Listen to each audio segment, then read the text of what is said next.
Então, para aquela pessoa que está me conhecendo pela primeira vez, quer aprender sobre o mercado de criptomoedas, mas não sabe por onde começar e quer chegar num caminho mais rápido, Crypto Blinders na veia.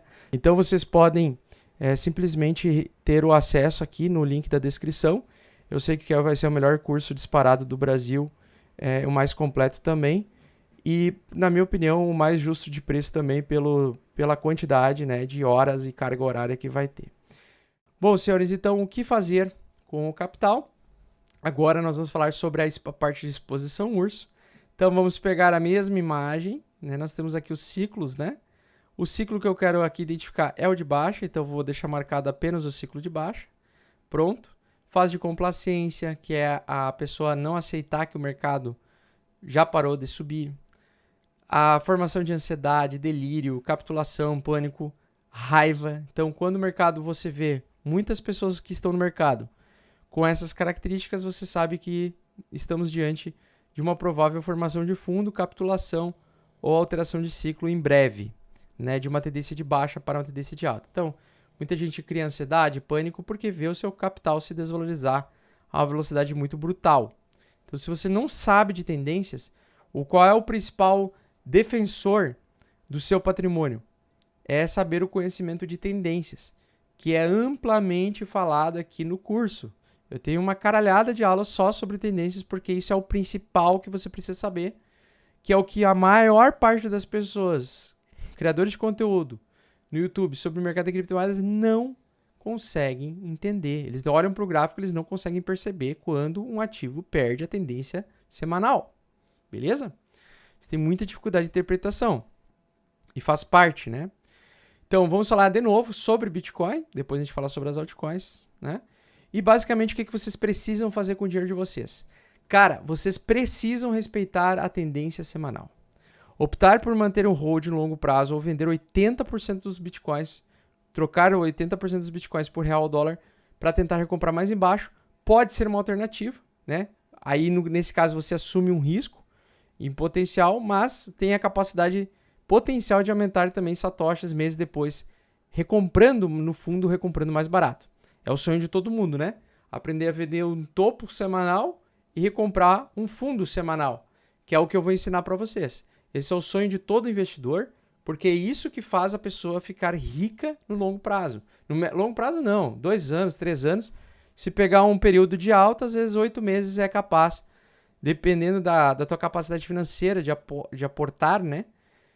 E o timing, se você consegue localizar o fundo semanal e uma retomada de alta, né, o término da fase de contração para a volta de uma fase de expansão econômica, aliando vários conteúdos e conhecimentos econômicos e tudo que vocês vão aprender aqui, vocês vão conseguir realizar o sonho de muitos investidores, né?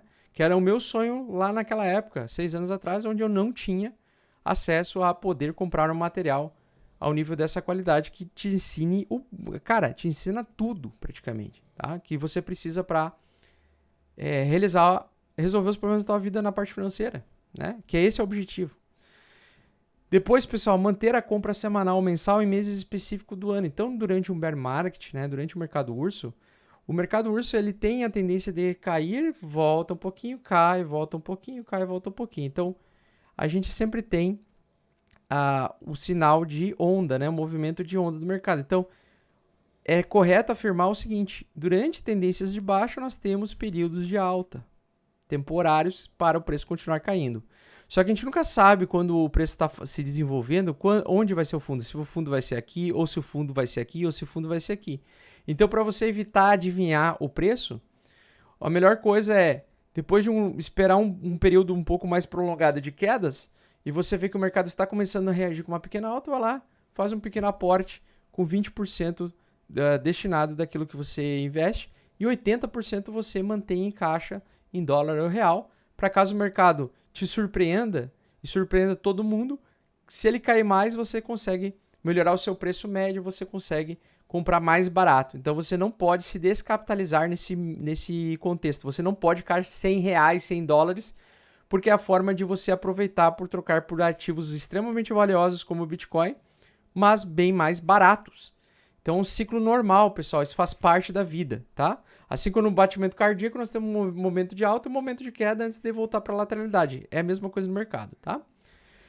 Prover liquidez em DeFi em períodos muito específicos também é uma boa saída, utilizando o token WBTC, que representa uma ficha digital que é igual à tua quantidade de bitcoins nativo, tá? Eu sei que agora isso pode ter bugado a cabeça de muita gente, principalmente os iniciantes de DeFi que não conhecem DeFi ainda muito a fundo, mas isso vai ficar cada vez mais claro quando vocês começarem a entender que os tokens, né, que são contratos inteligentes desenvolvidos em alguma rede blockchain, como a do Ethereum, por exemplo, você pode criar um contrato inteligente onde uma empresa pode receber os teus bitcoins, ela trava os teus bitcoins e congela dentro de um contrato inteligente, onde só o contrato inteligente tem a posse desses bitcoins, e ele te emite numa mesma quantidade um token que representa aquele bitcoin que foi enviado, tudo isso de forma automatizada, sem interferência de nenhum humano, tá? Algumas empresas como o WBTC oferecem esse tipo de serviço, né?